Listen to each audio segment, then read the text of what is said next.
Vin, nu vă temeți.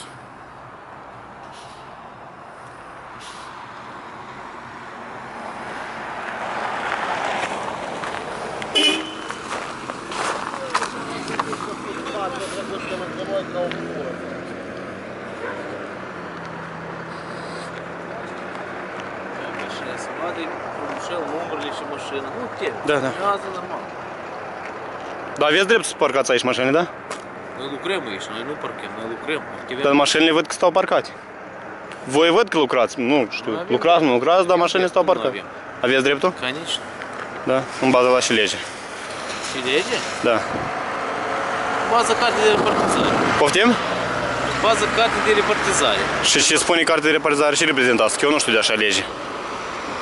Nu, vreau dacă nu știți. Noi fiecare zi, conform carte de repartizare, activăm. Da, dar n-aveți drept să încălcați regulamentul circulației rutiere. Nu încălcați? Absolut. Din cât știu eu, aici nu-ți permite să staționați. De ce și nu-ți permite? Poftim? De ce și nu-ți permite? Așa prevede regulamentul circulației rutiere a Republicii Moldova. Da? Ce este? Ce este? Dumneavoastră trebuie să-l cunoașteți. Cunoașteți regulamentul? Dar cum mă gândiți? Mă gândesc că nu cunoașteți. Și am tot drept să mă gândesc. Aveți drept. E că eu tot am drept să vă întreb, dumneavoastră cunoașteți sau nu? Nu aveți drept să mă întrebați că eu sunt pieton acum.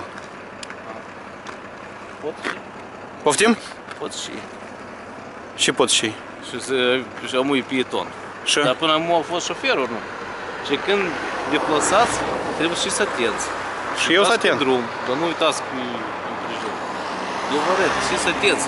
Drumul e vițuș pe drum. Și? De asta și arătat. Da? Dumneavoastră filmați pe mine, nu pe mine, dar Și dacă m-am filmat, vă deranjați? Dar pe drum nu trageți atenți. Așa credeți dumneavoastră. Nu? Șoferul e atent în toate părțile. Eu sunt obligat să vă preîntâmpin. Pe drum vițuș. Ei nu trebuie să mă preîntâmpinați, că eu știu și foarte... Eu știu foarte bine cum să mă comport pe drum. Bravo. Dar dumneavoastră că nu știți regulamentul, asta e altă treabă.